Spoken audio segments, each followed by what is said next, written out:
Nous sommes au début de l'année 1970. Les Rolling Stones sont déjà l'un des plus grands groupes de rock and roll du monde.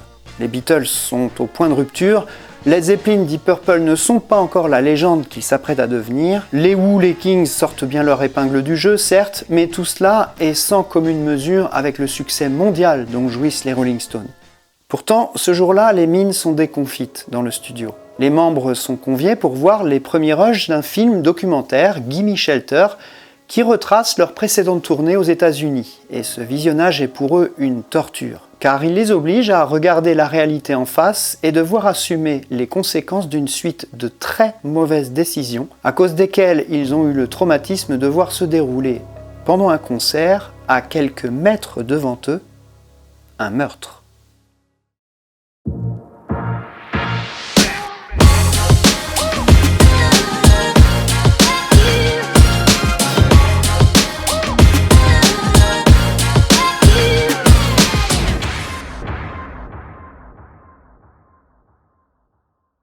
L'histoire que je m'apprête à vous raconter est tragique. C'est peut-être la plus grosse tragédie qui a pu se produire lors d'un concert, et la raison principale de ce désastre, c'est que, vous allez le voir, rien n'était sécurisé. Et aujourd'hui encore, dans cette jungle qu'est Internet, la sécurité c'est important, parce que si vous surfez sans protection, le web, c'est Altamont, mais en numérique. Et c'est là qu'intervient le sponsor de cette vidéo, NordVPN. D'ailleurs, saurez-vous trouver les 10 références cachées aux Rolling Stones dans cette sponsor?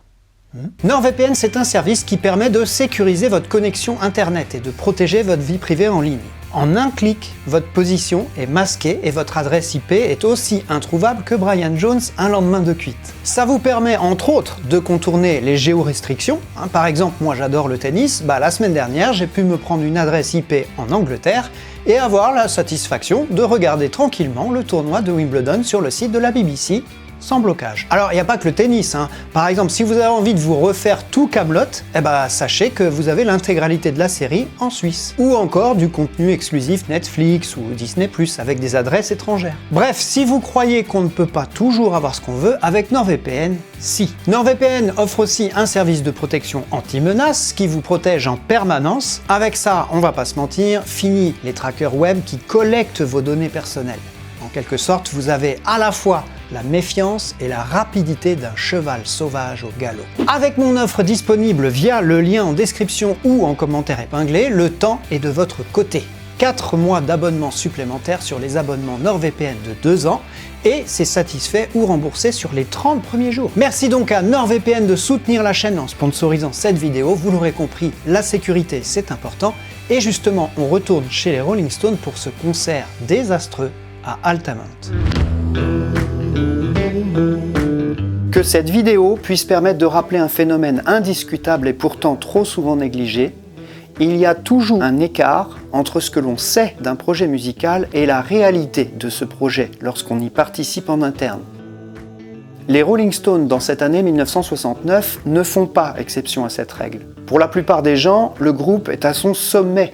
En juillet, ils ont joué à Hyde Park devant 500 000 personnes. Leur dernier album, Beggar's Banquet, est un énorme succès commercial et ils se préparent à une gigantesque tournée aux États-Unis à guichet fermé. Mais en coulisses, pourtant, rien ne va plus pour le groupe. Leur membre fondateur Brian Jones est mort le 3 juillet et 2 jours plus tard, lors de ce fameux concert à Hyde Park, ils introduisent un nouveau membre du nom de Mick Taylor, avec lequel ils doivent donc tout reprendre à zéro en rodant un nouveau spectacle pour monter leur future tournée.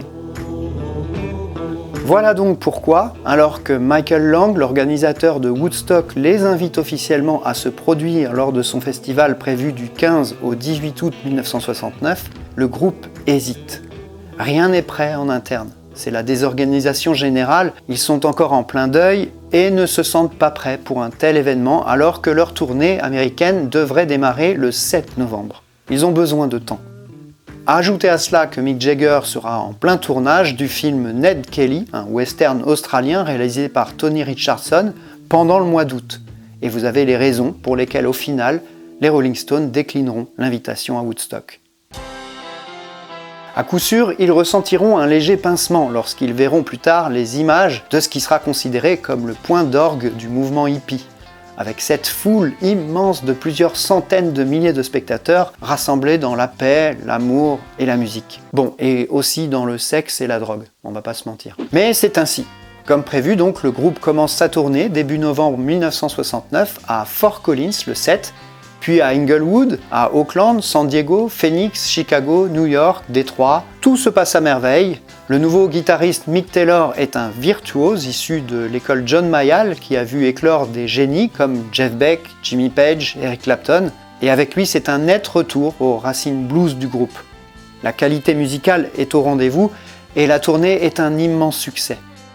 Mais une seule petite ombre vient obscurcir ce tableau, le prix des places. En effet, Alan Klein, le manager de l'époque, a décidé d'augmenter significativement les entrées. Et alors que la plupart des billets pour un concert de rock se vendent entre 3 et 4 $, les places pour cette tournée se situent plutôt entre 6 et parfois même 8 $. Ce qui aujourd'hui peut paraître dérisoire, mais rappelons qu'en tenant compte de l'inflation, 6,50 $ reviennent à peu près à 60 € aujourd'hui. Et plusieurs voix s'élèvent alors contre les Stones qui auraient un peu trop tendance à abuser de leur statut de plus grand groupe de rock du monde pour faire payer le double de ce que coûtent les artistes majeurs de l'époque. Pour pallier à ce problème et redorer leur image, les Stones ont alors une idée: ponctuer leur tournée américaine avec un immense festival totalement gratuit sur la côte ouest des États-Unis, avec comme finale un concert des Rolling Stones. La réponse à Woodstock 6 mois plus tard en quelque sorte. L'idée est plus qu'alléchante, mais malheureusement les choses ne vont pas, mais alors pas du tout, se passer comme prévu. Chaotique. Aucun mot ne convient mieux pour décrire l'organisation de ce concert en amont.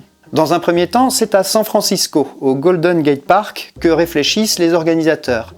Mais la mairie s'y opposera formellement, expliquant que d'une part, l'événement n'était pas suffisamment préparé, et d'autre part, que la ville était encore marquée par des débordements dans le parc, notamment à cause de concerts improvisés. Les équipes se rabattent donc sur un autre lieu, Sears Point Raceway, un circuit automobile situé dans la région viticole au nord de San Francisco, en Californie. Les conditions sont parfaites. À quelques jours du concert, la scène est installée, les infrastructures comme les parkings pour accueillir les 80 000 véhicules sont préparées, tout se déroule correctement et on s'apprête à vivre une fête inoubliable. Mais une information va totalement rebattre les cartes. Le propriétaire de ce circuit, Filmway Inc., apprend que malgré le caractère gratuit de l'événement, les Rolling Stones vont retirer malgré tout un gros profit de ce concert par le biais d'un documentaire qui retrace toute leur tournée américaine et dont la toile de fond sera ce fameux concert gratuit à Sears Point Raceway. La société réclame alors à la dernière minute la somme de 100 000 $ de frais, ainsi que les droits exclusifs du concert. Les Rolling Stones ont financé eux-mêmes la production de ce documentaire, ils ont donc besoin de ces droits pour amortir à la fois les équipes de tournage, mais aussi les coûts faramineux dus à l'organisation d'un tel concert. Leur réponse est catégorique, ils refusent de céder les droits. Résultat, le 4 décembre, à 2 jours du concert seulement, les lieux doivent être évacués d'urgence et les équipes se mettent en quête d'un nouvel endroit. Dans une totale précipitation, un nouvel emplacement est trouvé. Ce sera un autre circuit automobile, celui d'Altamont Speedway, situé à environ 160 km de là. S'organise alors un gigantesque transfert de dernière minute où des centaines de bénévoles acceptent de se relayer pour faire les 3 heures de route afin de rapatrier toutes les infrastructures nécessaires à la bonne tenue du festival. La scène arrive le 5 décembre au matin et les techniciens ne disposent que de 24 heures pour tout installer. À cause des spécificités de ce nouveau lieu, plusieurs détails vont causer ce qu'on appellera par la suite le désastre d'Altamont. La scène est montée au pied d'une pente et non en hauteur. Le public sera donc au niveau des musiciens, sans barrière de sécurité entre eux.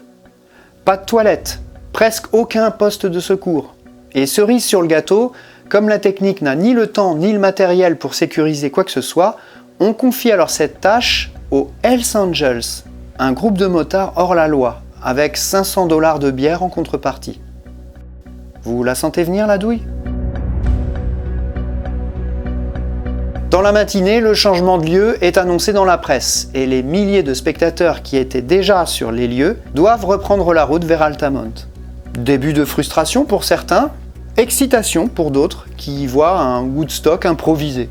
Effectivement, alors que des centaines de milliers de personnes s'acheminent vers Altamont et son circuit comportant comme seul point d'accès une unique route, alors que personne ne sait la veille du concert quels sont les groupes qui vont jouer, à part les Stones qui vont se produire en clôture évidemment, alors qu'aucun service de sécurité digne de ce nom ne sera présent pour gérer les gigantesques afflux d'alcool et de drogue, oui, effectivement le mot improvisé est de circonstance. Le lendemain, les concerts démarrent, dans l'après-midi, avec Santana qui ouvre le bal. Immédiatement, les esprits s'échauffent. La chaleur et les effets des produits divers génèrent de nombreux bad trips. La plupart des spectateurs déjà présents depuis la matinée sont déjà chargés en alcool ou en drogue, et les Hells Angels eux-mêmes sont complètement défoncés par des mélanges d'amphétamines, LSD et de bière. Dès le premier concert, des bagarres se forment et les esprits s'échauffent. Puis vient le tour de Jefferson Airplane. L'ambiance ne s'améliore pas. À la fin du concert, le chanteur du groupe, Marty Balin, intervient dans un affrontement entre un spectateur afro-américain et un Hells Angels. Il se fait frapper d'un gros coup de queue de billard et perd connaissance. Le concert est interrompu. Quelques heures plus tard, un spectateur du nom de Bert Kennekson est blessé lors d'une énième bagarre. Résultat, 60 points de suture. Le groupe Grateful Dead refuse de monter sur scène, pressentant le danger de cette mauvaise organisation et la situation qui est en train de totalement dégénérer. Enfin, quelques heures plus tard, Crosby, Stills, Nash & Young bâcleront leur concert, témoignant par la suite qu'ils étaient déjà dans l'hélicoptère avant la fin des applaudissements, dans le seul but de fuir au plus vite cette ambiance nauséabonde. Et puis, vient l'heure du concert des Rolling Stones.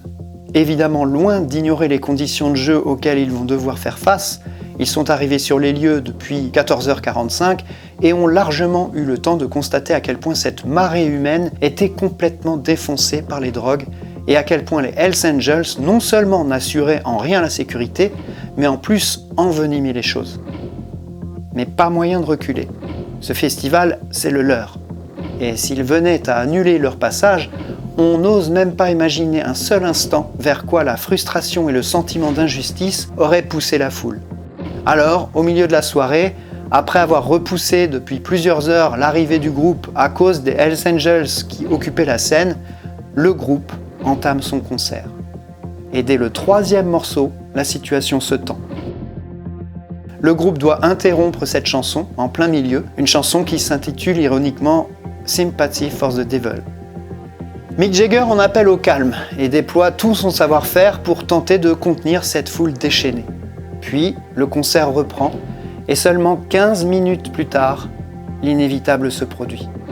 Pendant la chanson Under My Thumb, une nouvelle bagarre éclate. Le service d'ordre, mais vous aurez compris que ce mot service d'ordre est à prendre avec beaucoup de pincettes au vu de l'organisation, affirmera qu'un homme noir du nom de Meredith Hunter a sorti un revolver et qu'il s'est alors fait poignarder par un Hells Angels. L'homme sera transféré sur le côté de la scène, décédera dans les minutes qui suivirent de 5 coups de couteau. Pourtant, le groupe ne voit que des bagarres et n'est pas du tout conscient de la gravité de la situation. Ils joueront le reste de leur répertoire sans s'arrêter, voyant bien qu'ils sont de toute façon dans l'incapacité totale de contrôler quoi que ce soit. L'idée est claire et assumée, aller au bout du set et mettre fin le plus vite possible à ce festival. On apprendra par la suite que Meredith Hunter n'est pas la seule personne décédée ce soir-là. En effet, 3 autres spectateurs ont laissé leur vie sur ce circuit d'Altamont. 2 jeunes hommes ont péri dans leur sac de couchage, écrasés par un conducteur de voiture sous acide, et une personne s'est noyée dans un canal d'irrigation qui bordait le site.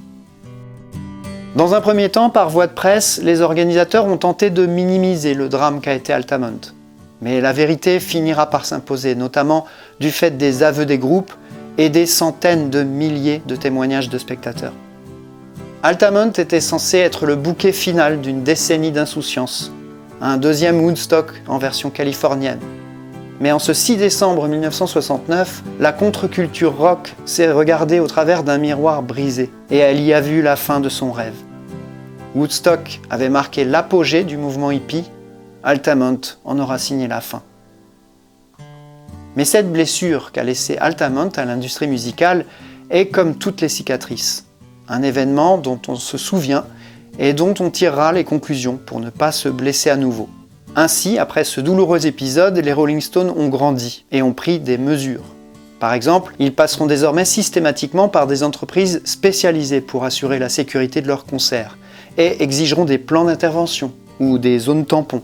Et de façon générale, l'industrie musicale s'en est inspirée pour progresser par la mise en place de normes de sécurité, création de nouvelles assurances, de permis ou la formation de personnel de sécurité. Des améliorations qui sont certes nées du chaos, mais qui nous permettent encore aujourd'hui, en 2025, d'aller voir nos artistes préférés dans les meilleures conditions. Et tout ça pour perpétuer ce que l'être humain a peut-être inventé de plus beau et qui nous relie depuis toujours, la musique live.